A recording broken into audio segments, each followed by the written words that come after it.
அதாவது இந்த மனுஷங்களுக்கு இருக்கிறதுலே ரொம்ப ரொம்ப கஷ்டமான வலி வந்துட்டு பிரசவ வலி. அடுத்து வந்துட்டு பல்லு வலி எனக்கு தோணும். கரும பல்லு வலி மட்டும் எங்கேயாவது வலிச்சா இப்ப கை முதுகு மாதிரி பல்லு, காது, வாய், மூக்கு, முடி எல்லாமே வலிக்குது, எல்லாமே வலிக்குது.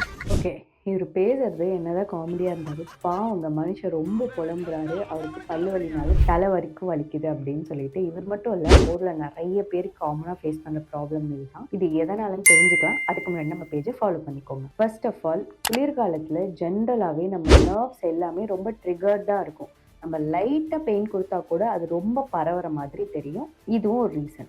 ரெண்டாவது, நம்மளோட பல்லு, ஹெட்டு, நெக் இது மூணுத்தையும் கனெக்ட் பண்ற ஒரு nerve, common nerve, trigeminal nerve. இந்த நர்வ்ல எப்பெல்லாம் பெயின் வருதோ அப்பெல்லாம் அந்த பெயின் ரேடியேட் ஆகி உங்களுக்கு முகம் ஃபுல்லா வர மாதிரி தெரியும். மூணாவது, குளிர்காலத்துல ஜென்ரலாவே சைனசைட்டிஸ் இருக்கிற பர்சன்ஸ்க்கு இந்த இடத்துல தண்ணி ஃபில் ஆயிட்டு அவங்க முகம் ஃபுல்லாவே வலி இருக்கிற மாதிரி இருக்கும். ஸோ அது பல்லு வலியா சைனஸ்னால வலியான்னு டிஃபரன்ஷியேட் பண்ண கூட தெரியாது. நாலாவது, ஹிடன் டென்டல் ப்ராப்ளம்ஸ். உங்களுக்கு கேவிட்டி இருந்து அது உங்களுக்கே தெரியாம வேர் வரைக்கும் போய் உங்க பல்ல ரொம்ப டேமேஜ் பண்ணி இந்த மாதிரி திடீர்னு வலி கொடுக்குற சான்ஸும் ரொம்ப அதிகம். ஸோ இது மாதிரி உங்களுக்கும் வலி இருக்கு அப்படின்னு சொன்னா டூத் பெயின் அப்படின்னு கமெண்ட் பண்ணுங்க. நாங்க உங்களுக்கு வலியை கேட்டு அதுக்கான ஃப்ரீயான கன்சல்டேஷன்ஸ் உங்க டிஎம்ல கொடுக்குறோம்.